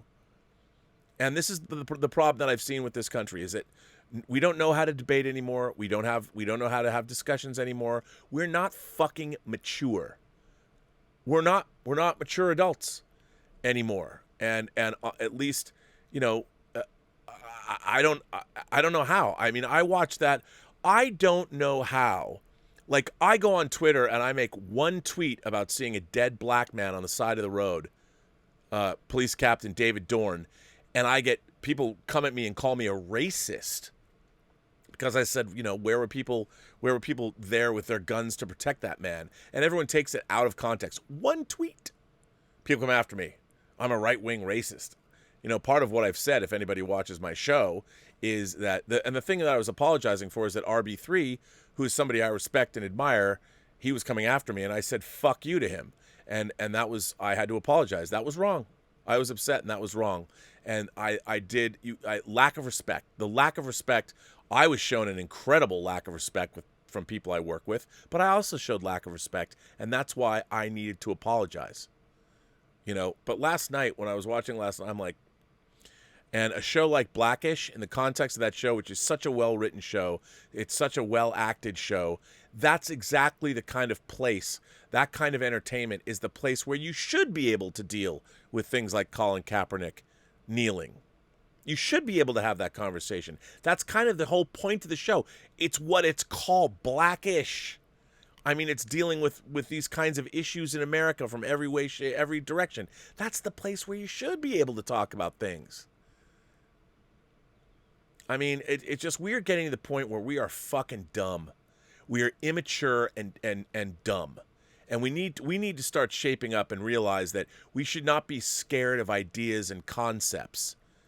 I mean, I'm scared enough of guns, but we're now afraid of talking to one another. We can't even have conversations because we're so immature as people. It's ridiculous. And on Blackish, Blackish is a great show. And if Blackish is going to deal with those issues, they should be allowed to deal with those issues, because you know what? They're dealing with them. They've proven time and time again that is the kind of venue where they're going to give ideas like that. They're going to explore situations like that, perhaps in a controversial manner, but they're going to do a good job. And you've got to give the creators, I don't know who the names of the creators who created Blackish, but they have proven themselves time and time again, episode after episode after episode. And they should be given the opportunity to do so, because that's their job. And that's what they're good at. So anyway, yeah, I think that's... Swag Prop says, with Nail as the Morning Star. Well, you get it. Please Make It Happen sounds like my kind of movie. Yeah.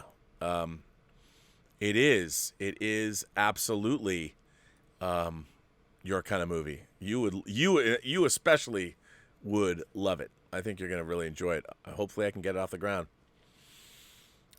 Alexander Wilson said, President Trump said Blackish was a very racist show. That show triggers a segment of America. Well, you know what? That segment of America, they better grow the fuck up. Because if you're triggered by ideas and you're triggered by situations, you are not smart. You can't get triggered. You can, obviously people do, but you shouldn't. You know why? Because these are things, the universe is indifferent to your suffering, and you should find out. You know what? Rod Serling understood this. That's what the Twilight Zone did. That's why Star Trek was good, because Star Trek came out in the context of an action-adventure science fiction show. It dealt with uncomfortable issues, such as racism, such as the Vietnam War, but it did it in the context of science fiction, fantasy, and horror. That's what Rod Serling did with the Twilight Zone. But because Blackish deals with these things head on, people lose their minds. This is what's wrong with America today. We can't talk about the issues that we need to be talking about. We need to be listening. And, a show like Blackish is exactly the place where you should be dealing with these issues. They should be dealt with there. If not in Blackish, then where? And if people are like, oh, it's President Trump's calling it a racist show, I'll bet you've never even watched an episode. He just heard it was from somebody. It's just, they got to be able to deal with that. We have to be smarter. I mean, my God, this room is full of movies and books and ideas that will trigger half the people I know.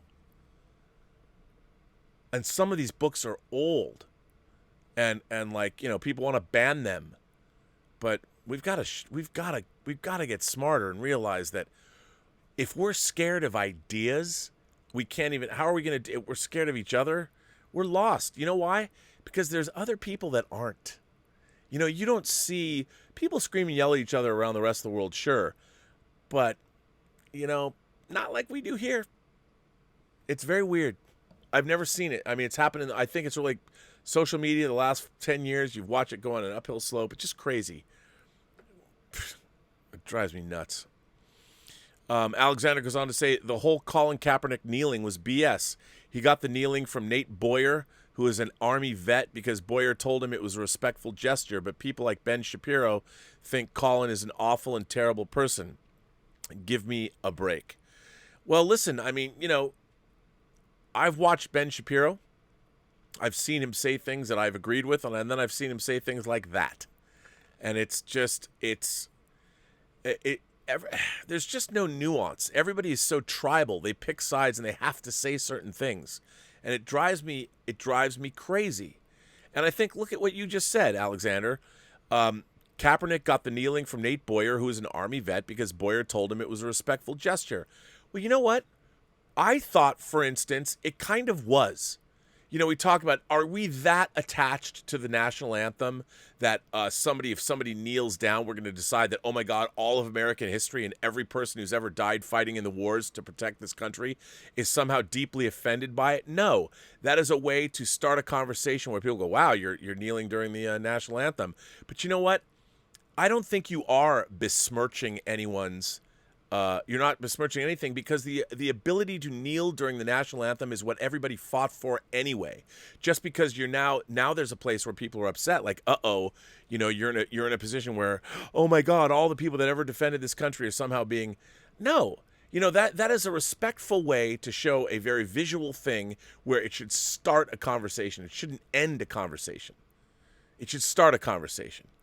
Beginning with Colin Kaepernick. Somebody should say, Mr. Kaepernick, I know people did, but at first, you know, he was being pilloried. Have somebody sit down with him and say, what do you mean by that? What do you want to say? And don't make it belligerent. I mean, the fact is, the reality of this is that black people in the United States have been getting killed. There is a much, how many black Americans are incarcerated now? I mean, and let's go back and let's talk about where it began. Poverty, for one. Why are so many black communities less well off than other communities in this country? Why? Why aren't we helping them? Why aren't we dealing with poverty issues? Why did we not let black soldiers who were coming back from World War II avail themselves of the GI Bill? Why didn't we do that? These are very real conversations that we have to have. We have to confront the fact that we have been treating black Americans like shit for 400 years. I don't find this conversation one that we shouldn't be having. Why is this so terrifying to people? Why can't we just say, yes, we have been. And how can we make lives better? I mean, look, I don't understand why this is such a difficult thing to understand. I just don't get it. I mean, why not spend a lot more money in poor black communities and bring in some great teachers? Pay them well. Pay them, you know, and I'm sure somebody would be like, you're paying these teachers twice as much as no, you got to pay experts to come in and solve the problem. Bring in your best teachers, people that are going to inspire communities that don't have fathers, that don't have mothers. I mean, come on. I mean, these are things that it's like everybody won't do because of what? There's no profit in it. Well, how about making communities better? Because helping your fellow man is ultimately profitable. You know who said that? Michael Corleone said that. Godfather 3. Maybe not the greatest movie in the world, but still concepts that are worth listening to. And it's frustrating. It's so frustrating I mean, I thought, I've got less time on this planet in front of me than I have behind me. And I didn't think I'd be living in a nation that I've been watching devolve for the last 10 years. And last night was a perfect example. Whoever you support, whichever candidate you want to vote for, you cannot tell me that your mother, when you were a child, would have approved of the behavior that our president exhibited at the debate last night. If nothing else, then he agreed to abide by a set of debate rules, very cut and dried. He never did. He didn't abide by those debate rules. And forget what you think politically. Here's a set of rules for the debate. That's it. Are you going to adhere to them or not? Yes, we will. Then you didn't. I would have stopped that debate. I would have stopped that debate as soon as Trump violated one of the rules he agreed to follow. Forget the content. I would have just said, okay, well, we're done. We're done here. You violated the rules. Goodbye. That's how you treat people. You don't let them get away with. It's like, and this is the problem. No one is calling anybody on their shit, and it really bothers me. We're not going to survive. You know why? Because other countries in the world don't have the same kind of problems that we do. And the problem is we don't live up to our own examples, and that on every level, and that's problematic. I mean, I don't mean to get political. So I'm not trying to say you can vote for whomever you want. You can come to this show. If you are a Trump supporter, or are you a Joe Biden supporter, or are you an independent, you are welcome here at this channel. Everybody is. Everybody is welcome here at this channel. The one thing I ask of everybody who comes here is be respectful of the fact that we live in a country where people are allowed to have choices. They're allowed to vote for who they want to vote for. And you're allowed to have opinions, but you need to treat each other. If somebody doesn't like the person you're voting for, or you don't like the person they're voting for, that doesn't mean that you can suddenly become an asshole to them. You have to respect that they have the ability to choose who they want to vote for. They can vote their heart, they can vote their conscience. You might not agree with them, but that doesn't mean you can suddenly turn around and act like a fucking dick to them. They're human beings, they're Americans, they deserve your respect. And we don't have that anymore. It's like we've lost the respect for each other. And healthy debate is the cornerstone of our democracy. Being able to talk to each other and exchange ideas. And you know what? If you're a cunning linguist and you can speak and you're great at putting your position across, you can hopefully sway others. But when you're not allowing other people to speak and you're belittling your opponent, what is that? I mean, if you want to belittle someone, belittle them through your intellectual prowess and make them have to step up to your level. If they can't, let them belittle or diminish themselves. That's the way you win debates. But anyway, it's really not the place of this show. But I would say that as we get closer to the election, I would just say that I do not care who you're going to vote for. You're welcome here in this community, as long as you respect everybody else in this community. And I just ask that you really think through why you're voting for whomever you're voting for and what it is you believe, and whatever referendums or whatever you're voting for, vote your conscience and vote out of a position of knowledge. And stand by those beliefs and understand why you're voting for them. And if somebody wants to debate you, make sure that you know why you're doing things and get the information. And just remember, just be respectful to your fellow man. We are all Americans here. We're all part of the same country. We're all part of the same legacy. We're all part of the same history. Anyway, Alexander goes on and says, when the CEO of Wells Fargo comes out and says there's a very limited pool of black talent to recruit from, which means we don't hire black people, is one of the biggest problems in the USA. The bias job hiring practices in this country. Absolutely. I mean, absolutely, wholeheartedly. But you know what? I would go back further, and I would say that that comes back to a situation of getting black Americans the best education they can get. Not that they have to pay for in college, but we're talking elementary school.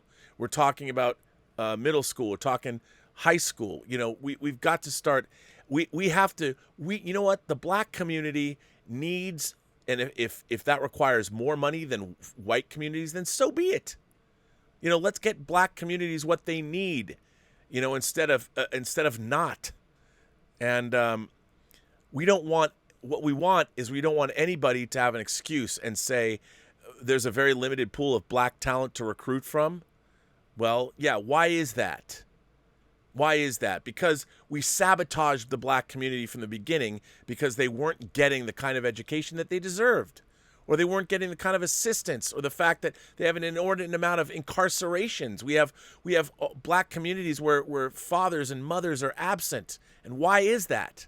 Because we've never made a system that is economically equitable for black Americans. From the very beginning, when you're born black in America, you're at a disadvantage, and that should not be the case. That should not be the case. Nobody should be disadvantaged when they're born in the United States. We're one of the richest nations that have ever existed. And you know what? If people are born disadvantaged, then we put more money to make them more advantaged. And that's not to say you're not taking away from another community by getting another community help and getting them elevated.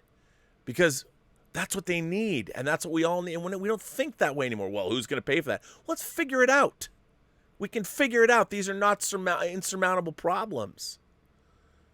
And, I don't think anybody would ever sit there and go, hey, man, black Americans and white Americans, we're totally equal. Never. But one day we're going to get to a position where we can say maybe we were, maybe we are. And I think that can happen sooner than later if anybody would do it.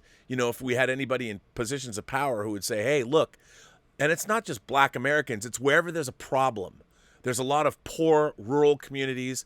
There's a lot of communities where their manufacturing base has gone away. I mean, why do we have such a methamphetamine problem in this country?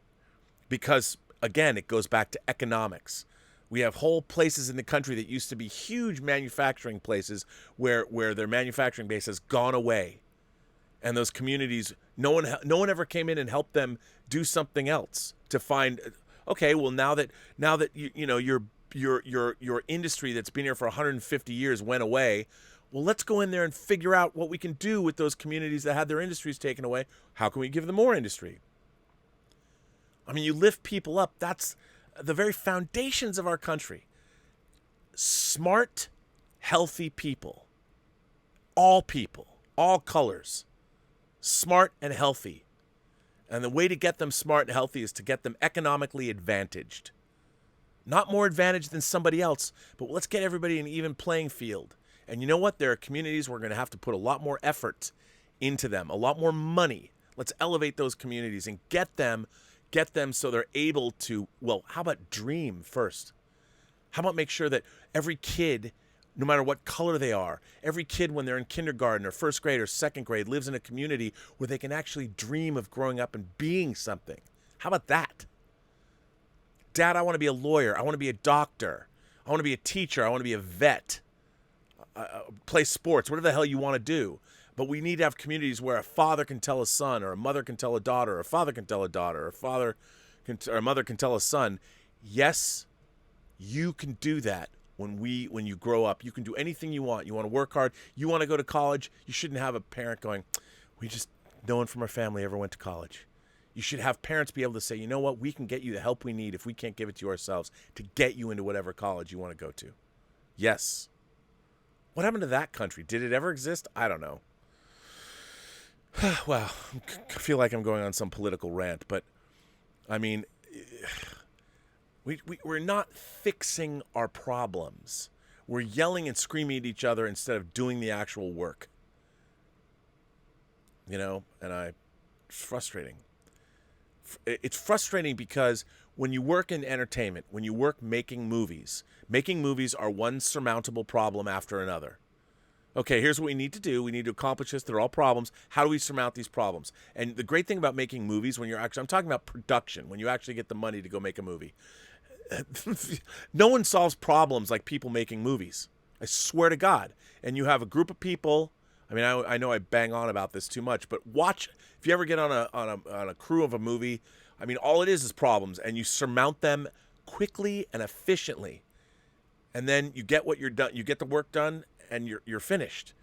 And people talk about, I mean, I'm telling you, production, people that work in production on motion pictures and television, they're some of the fastest problem solvers you will ever meet in your life. I wish we had more of that here in the United States, but we don't. Anyway, I'm rambling on.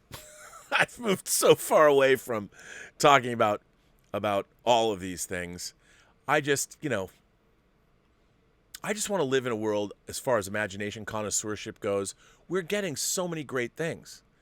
Like, we should be leading the way. Imagination connoisseurs should be the one place where even imagination connoisseurs, even our community, all we do is yell and scream at each other. I mean, if I come out and say I like The Last Jedi, I get pounced on by people who are like, movie sucks, or whatever. We need to get back to having mutual respect for one another. Thermodynamic miracle of life. There's only one of each of us. Watch Balance of Terror. Listen to Dr. McCoy's speech. In this galaxy, there's a mathematical probability of 3 million or 3 billion, whatever, Earth-type planets. And in all of that, perhaps more, one of each of us. That's right, one of each of us in the entire infinitude of creation. And yet, we treat each other like shit. It's not cool. Anyway, on that note, ladies and gentlemen, I want to thank my moderators. Robert Priso, the Richard is here.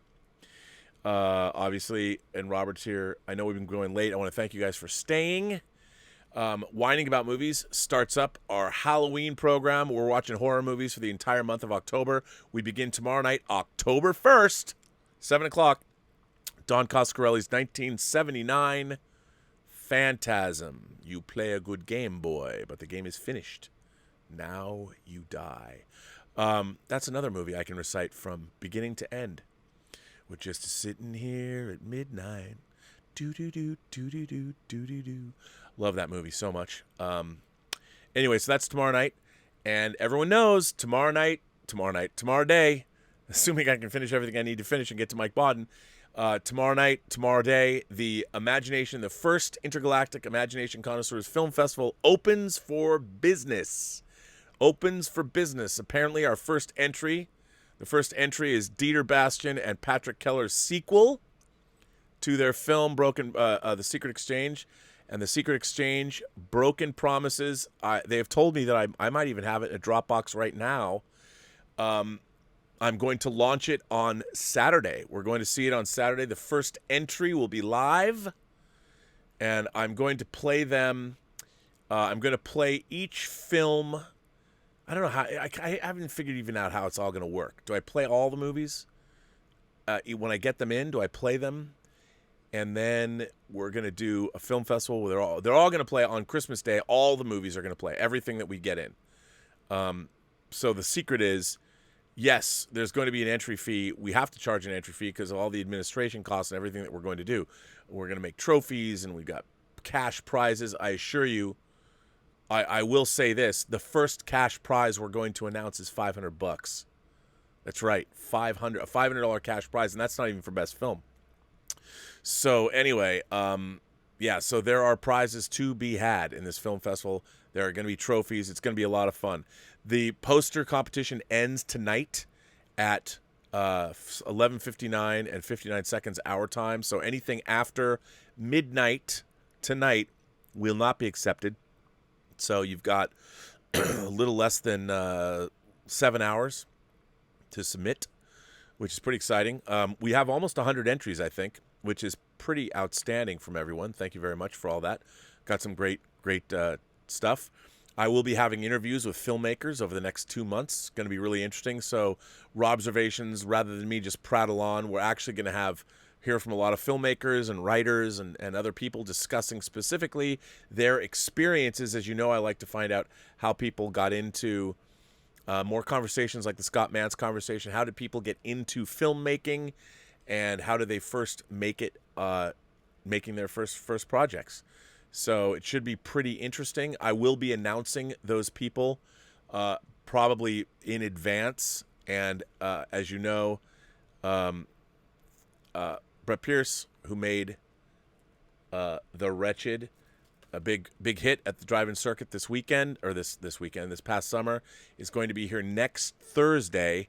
And I will keep you abreast of who's coming. So it should be pretty exciting. I want to thank everybody who supports this channel via Super Chats and via tips.